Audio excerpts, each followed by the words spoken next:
नमस्कार।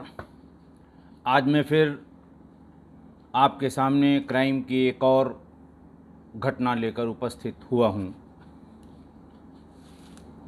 जो मेरे डीआईजी रेंज बरेली रहते हुए घटी थी, मेरे 4 में से एक जनपद में। बात 9 सितंबर 2020 की है। थाना है माधोटांडा, जनपद है पीलीभीत। थाने पर दोपहर के बाद Malkhan Singh son of Bhimsen Singh, resident of Keshavpur, थाना माधोटांडा पीलीभीत, थाने पर उपस्थित हुए। इंस्पेक्टर मौजूद थे। उन्होंने बताया कि मेरा छोटा भाई राम अवतार, उसकी पत्नी रेखा और उसके 3 बच्चे, सागर 18 वर्ष, विपिन 10 वर्ष और तीसरा लड़का जितेंद्र 6 वर्ष, ये 5 सितंबर से अचानक गायब हो गए हैं। हम सभी लोग इनको सबको ढूंढ रहे थे कि आज 9 सितंबर को जब घर में भूसे की कोठरी से बहुत बदबू आने लगी, तो हम लोगों ने कोठरी को खोल कर देखा, तो देखा मेरा भाई राम अवतार, उसकी लाश भूसे में गड़ी हुई है और सड़ गल गई है। देखिए, भूसे के भीतर जब आप कोई भी वस्तु रखेंगे, जैसे कच्चे आम को गांव में तोड़कर उसे भूसे में गाड़ दिया जाता है बोरियों में रख के, और 3 दिन में वो बिल्कुल पीला एकदम पक के बाहर आ जाता है। आजकल तो नए तरीके कार्बाइड के निकल आए हैं।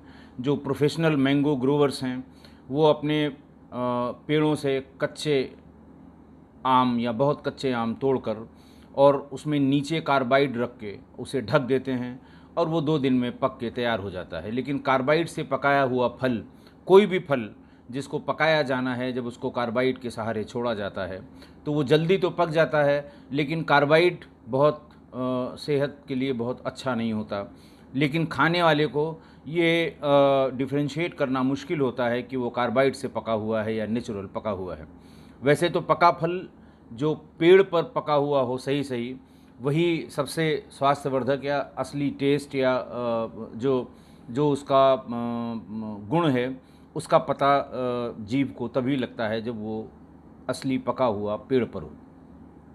दूसरा, नेचुरल तरीके से जो गांव में करते हैं, आज भी गांव में ये कच्चे आम को तोड़ के बोरियों में रख के भूसे के भीतर एकदम कस के भीतर गाड़ दिया जाता है और वो अच्छे से पक जाता है 2 या 3 दिन में। इसी तरह किसी जानवर की लाश को या ह्यूमन बॉडी को अगर भूसे में गाड़ देंगे तो 3 दिन में वो एकदम फूल जाएगा, सड़ जाएगा, क्योंकि वहाँ जो वेपर है, जो आपके बॉडी के जो वाटरी सब्सटेंस है, वो तेज़ी से गर्म होगा और फिर वो पूरी बॉडी को विकृत कर देगा। यही हुआ 5 सितंबर से गायब हुआ वो आदमी, यानी 5 सितंबर को उसकी लाश भूसे में गाड़ दी गई होगी और 9 सितंबर यानी 4 दिन में ही लाश की दुर्गंध वहाँ गांव और आसपास के पड़ोसियों को भी मिलने लगी। और जब खोल के देखा गया तो ऐसा थानाध्यक्ष को बताया मलखान सिंह ने, मृतक राम अवतार के भाई ने। उसने कहा, मैं थाने पर आया हूँ कि हमारी इस बात की एफआईआर लिख ली जाए और हमारी भाई की पत्नी रेखा और उसके 3 बच्चों को भी ढूंढा जाए कि ऐसा न हो उनके साथ भी यही हुआ हो जैसा मेरे भाई के साथ हुआ है। इंस्पेक्टर इंचार्ज मौजूद थे और वो चिंतित हुए और उन्हें पता नहीं क्यों ये लगा कि लगता है ये गंभीर मामला है। एक लाश मिल गई है, 3 लोग गायब हैं, जिनमें से 2 नाबालिग बच्चे भी हैं। और इनका अगर पता नहीं लगा और इनके साथ भी कोई हादसा हो गया होगा तो ये बहुत ही गंभीर घटना हो जाएगी। उन्होंने पहला काम किया, वायरलेस पे अपने सभी अधिकारियों को, कंट्रोल रूम को, यूनिट्स को, सबको सूचना दे दी, इसलिए कि एफआईआर लिखने के बाद सूचना देने में काफ़ी वक्त लग जाएगा। तो पहले सूचना दे दी कि सब लोग यहाँ पर पहुँचें, फिर मलखान सिंह से तहरीर लेके उसकी एफआईआर दर्ज करने के आदेश कर दिए। थाने पर क्राइम नंबर 234/20, धारा 302 और 201 में अपराध पंजीकृत कर लिया गया। हत्या और हत्या के साक्ष्यों को छुपाने का या हत्या को छुपाने से संबंधित दोनों धाराओं पर मुकदमा कायम कर लिया गया और ज़्यादा से ज़्यादा थाने से पुलिस बल लेकर थानाध्यक्ष यानी प्रभारी निरीक्षक यानी एसएचओ मौके के लिए रवाना हो गए। साथ में वादी मुकदमा मलखान सिंह भी थे। वादी के मकान के बाहर बहुत भीड़ लगी हुई थी। सड़ी लाश से बदबू आ रही थी। बाहर के लोग जितने भी खड़े थे सब वो अपने नाक को रुमाल से, महिलाएं अपनी धोतियों से और लड़कियां अपने दुपट्टे से नाक को ढके हुए थीं। सबसे पहले इंस्पेक्टर ने येलो टेप गाड़ी से निकलवाकर भीड़ को घटनास्थल से अलग किया और फिर बार बार लोकेशन ली जाती रही डॉग स्क्वाड की, फॉरेंसिक यूनिट की, या जिसे फील्ड यूनिट भी कहते हैं हमारे यहाँ लोकल भाषा में, इनकी कि ये कहाँ तक पहुँचे, क्योंकि जब तक ये आ नहीं जाएंगे आगे की कार्रवाई शुरू करना मुश्किल होता है। इस बीच में थानाध्यक्ष ने अच्छा ये किया कि जो लोग वहाँ खड़े थे उससे इस परिवार के बारे में, मृतक के बारे में, मृतक के परिजनों के बारे में फीडबैक लिया और घर के हर कमरे में अलग अलग जाकर और अपनी कैमरे से, अपने मोबाइल के कैमरे से तस्वीर लेनी शुरू की कि बच्चों के और पत्नी के बारे में हो सकता है इन बाकी जगहों से कोई सुराग मिल जाए। इस बीच में उन्होंने अपने थाने को इंस्ट्रक्ट कर दिया था कि बार बार रिमाइंड करते रहिए यूनिट्स को कि वो जल्दी मौके पर आ जाएं। डॉग स्क्वाड आ गया। घर के चारों तरफ, चारों कमरों में घूमा वो, घूम के फिर वो बाहर जो रास्ता जाता है गांव के बाहर, उस रास्ते पे चल दिया। फिर उसे स्मेल दी गई भूसे की कोठरी में। फिर वो बाहर की तरफ गया, वो गांव की तरफ नहीं गया, वो बाहर की तरफ गया और बार बार वो मुख्य मार्ग पर पहुंचकर भटक जाने लगा। पुलिस को ज़्यादा चिंता इस बात की थी कि उन तीनों बच्चों और महिलाओं का अल्टीमेटली क्या हुआ, उनका पता लगना बहुत ज़रूरी था कि उनके साथ तो कोई दुर्घटना नहीं हुई। फॉरेंसिक के लोगों ने भी घर के सभी कमरों की फ़ोटो वीडियो सब ले ली। लाश को भूसे से बाहर निकलवा कर फ़ोटो वीडियो बनवा ली, कितनी चोटें हैं, कहाँ कहाँ चोट है, किस स्थिति में लाश वहाँ रखी गई थी, भूसे के कितने भीतर लाश गाड़ के रखी गई थी। ये सब साबित करने के लिए वो लाश को जब बाहर निकाला जाने लगा तो उसकी भी अच्छी वीडियोग्राफी करा ली गई। अत्यंत दुर्गंध के कारण इस काम में बहुत मुश्किल हो रही थी, पर ऐसा कोई एविडेंस नहीं मिला जो कोई लीड दे सके कि हम विवेचना में आगे बढ़ सकते हैं। सर्विलांस वालों ने मृतक की पत्नी, उसके एक बेटे और बाकी उनके भाइयों के, रिश्तेदारों के सबके नंबर ले लिए। पंचायतनामा किया गया और मैं बार बार बता चुका हूं कि इस तरह की सड़ी गली दुर्गंधयुक्त लाशों के पंचायतनामा में क्या दुश्वारियां होती हैं, क्या दिक्कतें होती हैं, कैसे ये पुलिस वाला पंचायतनामा करता है, कैसे बॉडी की सीलिंग करता है, मुंह में रुमाल बांध के, रुमाल में कपूर को लपेट के, ताकि लाश की दुर्गंध उसकी नाक में न जाने पाए। इससे डेविएशन होता है, तन्मयता जो होती है, एकाग्रता वो भंग होती है। किसी सड़ी गली दुर्गंधयुक्त लाश को देखना, फिर उसके बाद उसे उसकी चोटों को देखना, उलटना पलटना, सफ़ेद चादर में लपेटना, फिर उसकी सिलाई करना, सिलाई के बाद लाख से उसकी सीलिंग करना, इस प्रोसेस में काफ़ी टाइम लग गया क्योंकि लाश बहुत बदबूदार थी।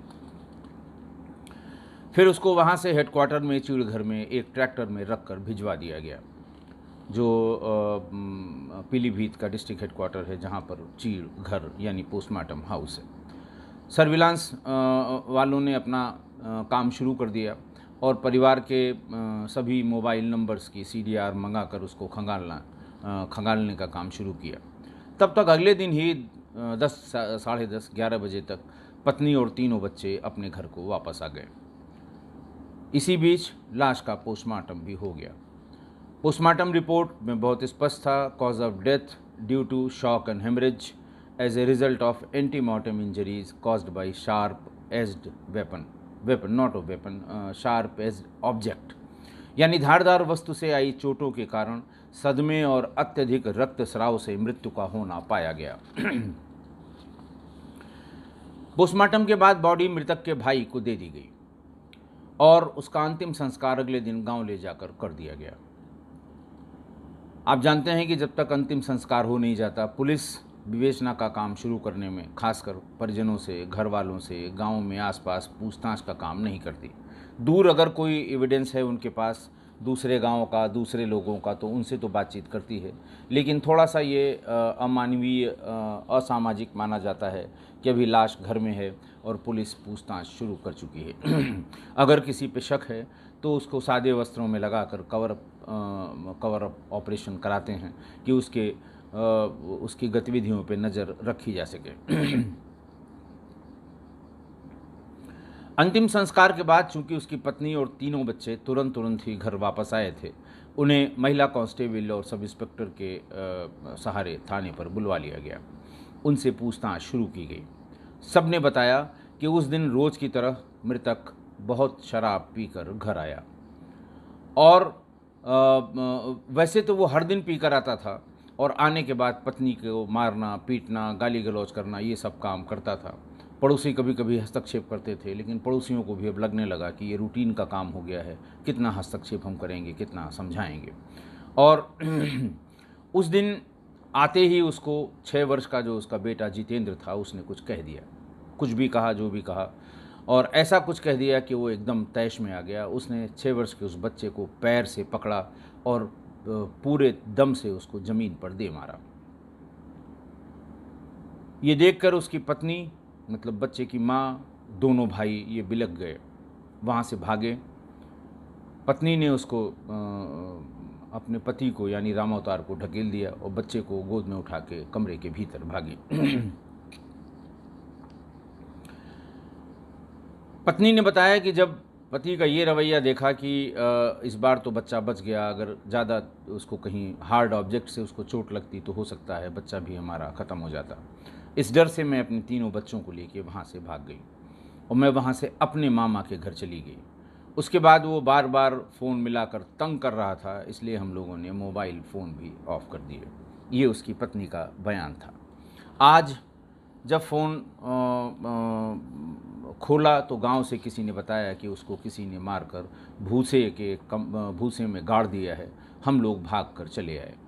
ये पूछने पर कि किसने मार दिया होगा या कौन मार सकता है, पत्नी और बच्चों ने साफ मना कर दिया कि हम लोगों को कुछ नहीं पता। थाने पर पत्नी से और बच्चों से बहुत लंबी पूछताछ की गई तो इंस्पेक्टर को ऐसा लगने लगा कि कुछ बातों में विरोधाभास आ रहा है। जैसे किस टाइम मृतक के बच्चे को उठाकर पटका गया और किस टाइम वो बच्चों को लेकर अपने मामा के यहाँ चली गई। ये जो समय उसने बताया, बच्चों ने बताया, उसमें काफ़ी विरोधाभास था। पीएम रिपोर्ट में ये एक सूचना, एक कॉलम उसमें ये भी होता है कि शव कितना पुराना है, और डॉक्टर अपनी ओपिनियन के हिसाब से उसमें 12 घंटा, 1 दिन, 2 दिन, 4 दिन, 6 दिन या जो भी उनका ऑब्जर्वेशन है वो लिख देते हैं। उससे एक अंदाज़ लगता है कि हत्या का समय लगभग क्या रहा होगा। पोस्टमार्टम रिपोर्ट निकाली गई।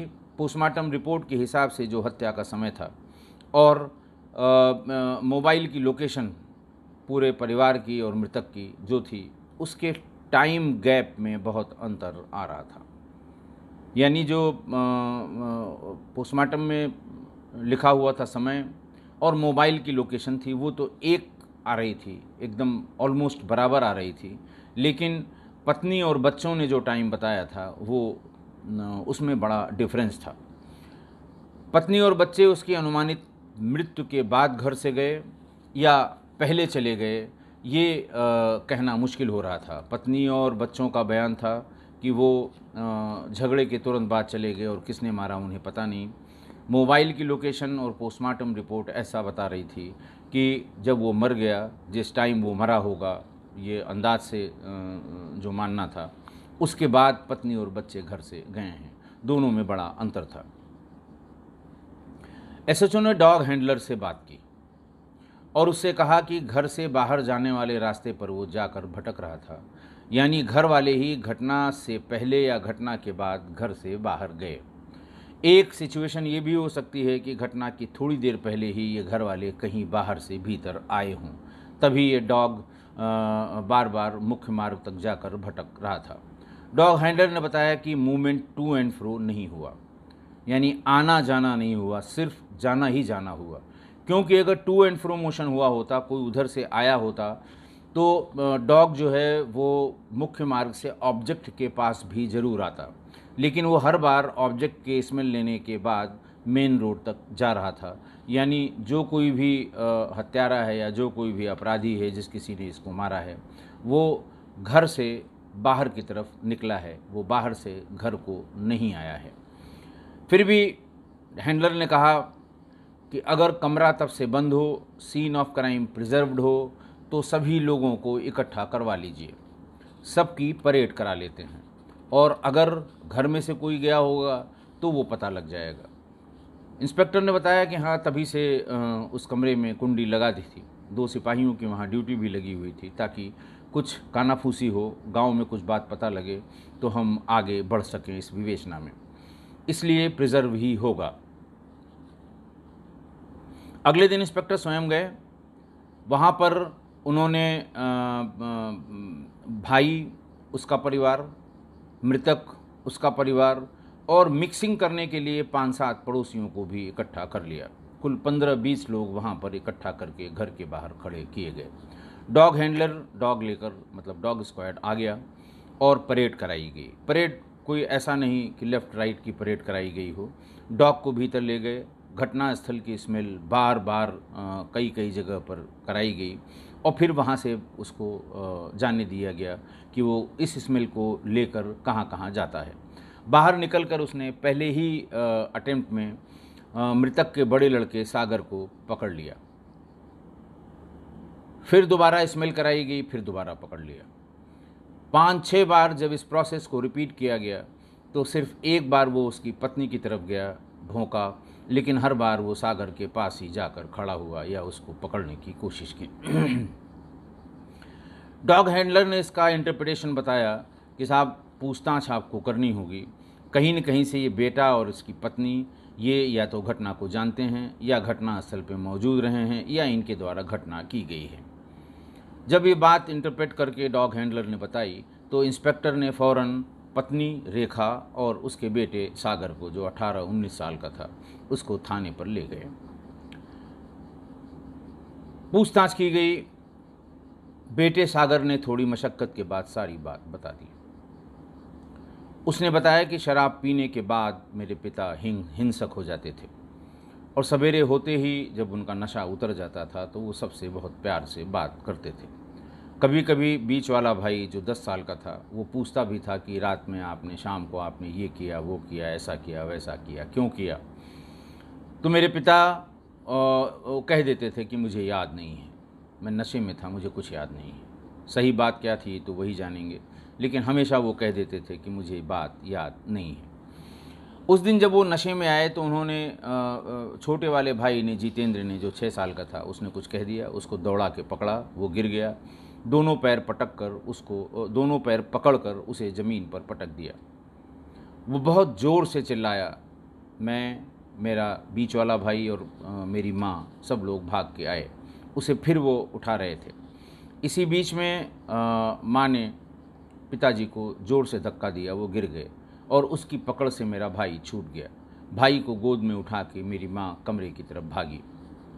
पिताजी उसके पीछे पीछे कमरे के भीतर चले गए और उसके बाद वो माँ को मारने लगे। भाई एक कोने में दुबक गया और मेरे पिता यानी राम अवतार यानी मृतक मेरी माँ को बहुत कस कस के मारने लगे। मैंने देखा कि अगर वो ऐसे ही मारते रहे तो ये मम्मी को मार डालेंगे। मम्मी मेरा नाम लेके चिल्लाती रही कि बचा लो, नहीं तो ये मार देंगे। मैं घर में रखी हुई लोहे की दरांती ले आया और पिताजी के सर पर जोर से वार किया, वो गिर गए। मुझे लगा कि अगर ये उठे फिर से तो ये दरांती छीन कर माँ को मार डालेंगे। मैंने माँ को दरांती दिया कि अगर ये उठते हैं तो तुम भी मत मानना, अपना बचाव ज़रूर करना। उनको देने के बाद मुझे ये लगा कि कहीं ऐसा ना हो ये उठ के शराब के नशे में है, ये मुझे मारना शुरू कर दें। मैं कुदाली अपनी उठा लाया। थोड़ी देर में वो जैसे ही उनकी शरीर में हरकत शुरू हुई, मैंने अपनी कुदाल से और मेरी माँ ने दरांती से उनको तब तक मारा जब तक कि उनकी जान नहीं निकल गई। उसके बाद जब वो मर गए तो रात भी हो गई थी। उनको उठाकर हम लोग भूसे के कमरे में ले गए। मैंने भूसे को हटा के काफ़ी नीचे जगह बना के उसमें अपने पिता को रख दिया और ऊपर से पूरे भूसे को ढक के उसका नॉर्मल जो शेप होता है भूसा रखने का, उसी शेप में ला दिया, ताकि बाहर से आने पर किसी को शक न हो कि भूसे को डिस्टर्ब किया गया है। उसने ये भी बताया कि पूरी घटना को मेरे दोनों भाई विपिन 10 वर्ष और जितेंद्र 6 भी देखते रहे, पर इन दोनों ने हाथ भी नहीं लगाया, न पिता को हाथ लगाया, न उनके शव को हाथ लगाया। बस वो एक मम्मी के पास चिपटा रहा और एक मेरे पास चिपटा रहा, लेकिन घटना इन दोनों के सामने हुई। इन दोनों से भी बुलवाकर इंस्पेक्टर ने और महिला कांस्टेबल्स ने अलग अलग बातचीत की। घटना उन्होंने भी यही बताई। इसी बीच में बातचीत के दरमियान किसी ने ये बता दिया कि बेटा, अगर तुम लोगों ने भी हाथ लगाया होगा तो तुमको भी जेल जाना पड़ेगा। तुम्हारा भाई और तुम्हारे माँ, ये दोनों तो जेल जाएंगे ही, क्योंकि तुम लोग जैसा बता रहे हो और उन लोगों ने जैसा बताया है, उन्हीं लोगों ने तुम्हारे पिता को मारा है। तो बच्चे, बीच वाला तो 10 साल का था, थोड़ा समझदार था, छोटा वाला थोड़ा कम समझदार था, 6 वर्ष का था, लेकिन उनको लगा कि मेरी माँ और मेरा बड़ा भाई जेल जा रहे हैं, तो उन्होंने भी चिल्लाना शुरू किया कि हमने भी मारा था, हमने भी मारा था, और हमें जेल भेजिए, हम माँ के साथ जेल में रहेंगे। इस बीच में दरांती और कुदाल को इन दोनों मुलजिमों से बरामद किया गया। आला कत्ल यानी जो हत्या में प्रयुक्त हथियार था, ये दोनों इन दोनों की निशानदेही पर, यानी इन दोनों के बताने पर जहां वो रखे थे वहां से बरामद कर लिया गया। उसमें ब्लड स्टेन्स तमाम धोने के बाद भी लोहे और लकड़ी के बीच की जो जगह होती है वहाँ पर ब्लड स्टेन्स मिल गए फॉरेंसिक्स वालों को। पत्नी रेखा और बड़े लड़के सागर को 2 अक्टूबर को गिरफ्तार करके जेल भेज दिया गया। दोनों नाबालिग बच्चों को उनके विरुद्ध कोई साक्ष्य नहीं मिला, हालांकि उनका कन्फेशन था कि हम लोगों ने भी मारा है, लेकिन ऐसा लग रहा था वो माँ की ममता की वजह से कि वो साथ में माँ के साथ जेल में रहेंगे, शायद उन्होंने ये स्वीकारोक्ति कर ली हो। अदरवाइज़ कोई ऐसा साक्ष्य नहीं मिला कि इन दोनों ने भी हाथ लगाया हो। इन दोनों के विरुद्ध चूंकि कोई साक्ष्य नहीं पाए गए तो इन्हें जेल नहीं भेजा गया। 29 अक्टूबर 2020 को ये सारे एविडेंस इकट्ठा करके चार्जशीट में लोगों के बयान लिख के, पड़ोसियों के इस बात के बयान लिख के कि ये शराब पीता था, शराब पीने के बाद ये गाली गलौज मारपीट करता था, इस तरह से उसकी ये आदत सी साबित हो गई। और चार्जशीट 29 अक्टूबर 2020 को चार्जशीट नंबर 169 169/20 न्यायालय में प्रस्तुत कर दी गई। कल की घटना और परसों की घटना पे में अलग अलग लोगों ने जो कमेंट किए हैं, बहुत लंबी संख्या में, बहुत बड़ी संख्या में कल और परसों के एपिसोड में लोगों ने 100 से ऊपर कमेंट हर एपिसोड में किए गए हैं। इसमें लोगों ने कहा कि पिछले कुछ दिनों में आपने सिर्फ रिश्तों में जो कत्ल हुए हैं, रिश्तों में जो मर्डर हुए हैं, उनका जिक्र किया है, और इन घटनाओं पर को देखते हुए अब तो कभी कभी, जिसने लिखा है नाम लेना यहाँ उचित नहीं है, सभी लोग कमेंट पढ़ते हैं, आप पढ़ लीजिएगा, कि अब तो कभी कभी पत्नी और भाइयों पर शक होने लगा है। मेरे मित्रों, मेरा ऐसा कोई आशय नहीं है घटना को बताते समय कि आप अपने पति या अपनी पत्नी, अपने भाई या बच्चों से सावधान रहिए, उन पर शक करिए, उन पर निगाह रखिए, ये बिल्कुल आशय नहीं है। और जो आजकल मैं घटनाएं जिनका मैं जिक्र कर रहा हूँ पिछले 10-12 दिन से, वो बहुत सामान्य घटनाएं हैं। घटनाएं कोई बहुत बड़ी नहीं हैं, कोई अंतर्राष्ट्रीय, राष्ट्रीय या प्रदेश लेवल की घटनाएं नहीं हों जिनका बड़ा हल्ला हुआ हो। पास पड़ोस के लोगों को तो ये घटनाएं ज़रूर याद होंगी, लेकिन उस कस्बे और उस ज़िले के लोग भी अब इन घटनाओं को भूल गए होंगे। लेकिन ये घटनाएं कतई बंद नहीं हो रही हैं। बंद तो बात छोड़िए, ये कम भी नहीं हो रही हैं। जो इनकी संख्या है, या तो लगभग उतनी ही या उससे थोड़ी अपवर्ड ट्रेंड में, यानी बढ़ ही रही हैं। लोग इसको सिर्फ एक हत्या समझकर भूल जाते हैं, बस यही भूल है, और इसी की तरफ मैं आप सभी का ध्यान चाहता हूँ कि ये हत्या सिर्फ हत्या नहीं होती। मैंने हमेशा ये कोशिश की कि ये हत्या किन परिस्थितियों में हुई ये जान लें। अपराध करने करते समय अपराध करने वाले की क्या मानसिकता थी, और ये मानसिकता क्यों उस समय डेवलप हुई, इस पर भी सबका ध्यान आकृष्ट करता हूँ। और उस समय क्या परिस्थितियाँ थीं, मैं कोशिश यही करता हूँ, या मैं आपको जानकारी देने के पीछे मेरी मंशा ये होती है कि ना तो ऐसी परिस्थिति पैदा होने दिया जाए, और अगर ऐसी परिस्थिति आ भी जाती है तब सावधानी ज़रूर बरती जाए। तो इसलिए ये घटनाएं बहुत बड़ी नहीं हैं, घटनाएं बहुत छोटी हैं। रिश्तों के को तार-तार करने वाली घटनाएं हैं। रिश्तों में ही कत्ल हैं, पत्नी ने पति को, पति ने पत्नी को, प्रेमिका ने पति को और पति ने प्रेमिका को, इस तरह की हत्याएं हुई हैं, लेकिन कम नहीं हुई हैं, न ये रुक रही हैं। तो मेरा ये मानना है या मेरी कोशिश है कि घटना को बताते समय जो उसकी परिस्थितियां हैं, जो उसकी अपराध करने वाले की मानसिकता है, अपराध करते समय उसकी क्या मानसिकता है, और किन किन कारणों से वो उस परिस्थिति वो उसकी उत्पन्न हुई और उसने ये घटना कर दी, ये आपकी समझ में आएगा। तो आप ज़रूर कोशिश करेंगे कि इस तरह की परिस्थितियाँ उत्पन्न ही न हों, और अगर उत्पन्न हो जाती हैं तब ज़रूर सावधानी बरतने की आवश्यकता है। ऐसा बिल्कुल नहीं है कि आप हमेशा अपने पति पर या अपनी पत्नी पर, बच्चों पर, भाई पर, रिश्तेदारों पर अकारण शक करें। आज की घटना भी कानून की दृष्टि से शुद्ध रूप से हत्या का अपराध है, और राम अवतार की पत्नी रेखा और उसका लड़का सागर ये अपराध के दोषी हैं, और कानूनन उनको सख्त से सख्त सज़ा मिलनी चाहिए। ऐसा मेरा ही नहीं, सबका मानना होगा। पर अगर परिस्थितियां देखी जाएं तो रेखा और सागर की कोई गलती नहीं है। उनकी जगह कोई होता तो अपने 6 साल के बच्चे या भाई को इस तरह से ज़मीन पर पटकते वो नहीं देख पाता। माँ बेटे ने पति को मारकर सही किया, ऐसा तो मैं नहीं कह सकता हूँ कि इन्होंने जो किया, अपने बेटे ने अपने बाप को, पत्नी ने अपने पति को मार दिया, ये सही था किसी भी दृष्टिकोण से, ये तो मैं बिल्कुल नहीं कह सकता हूँ। लेकिन ये ज़रूर कह सकता हूँ कि मृतक राम अवतार ने ऐसी परिस्थिति पैदा कर दी थी कि जो हुआ उसके सिवा कुछ और हो ही नहीं सकता था। मैंने आपको सारी बातें बताई कि शराब पीने के बाद वो हिंसक हो जाता है, शराब पीने के बाद वो अपनी पत्नी से मारपीट करता है, शराब पीने के बाद उसने अपने सबसे छोटे 6 वर्ष के बच्चे को पैरों से उठाकर ज़मीन पर पटक दिया था। रही बात समझाने बुझाने की और काउंसलिंग की, तो सारे रिश्तेदार और पड़ोसी अपना धर्म निभा चुके थे और शराब की निभा चुके थे, पर शराब की लत में मृतक का व्यवहार रूटीन की बात हो गई थी। वो शराब छोड़ नहीं सकता था और ये अनर्थ होना ही था।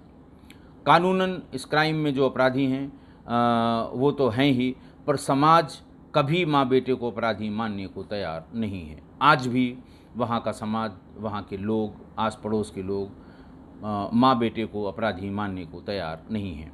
और मैं भी समाज की इस राय से अपने आप को जोड़ता हूँ, मैं भी समाज की इस राय से सहमत हूँ। पुलिस अधिकारी होने के नाते मैं इस राय से सहमत नहीं हो सकता हूँ, कानून के पक्ष में हूँ और जो अपराध है उसमें दंड का निर्धारण होना चाहिए। लेकिन समाज जो ये मान रहा है वो भी अपने जगह पर, अपनी स्थिति में सही है। आशा है कि आप इस कठिन परिस्थिति में, इस क्लिष्ट मामले में आप भी अपनी राय ज़रूर देंगे। आप इंडिपेंडेंट व्यक्ति हैं, कुछ लोग इसमें पुलिस में भी हैं, कुछ के घर वाले पुलिस में रहे हैं, तो आप अपनी बेबाक राय इस पर रखें कि किसकी क्या गलती है। मैंने अपनी जो राय रखी है वो दोनों है, एक कानूनन है और एक समाज या परिवार के दृष्टिकोण से है। आप भी अपनी राय ज़रूर रखें और इससे मेरा भी ज्ञान वर्धन होगा। आज के लिए बस इतना ही। बहुत बहुत धन्यवाद।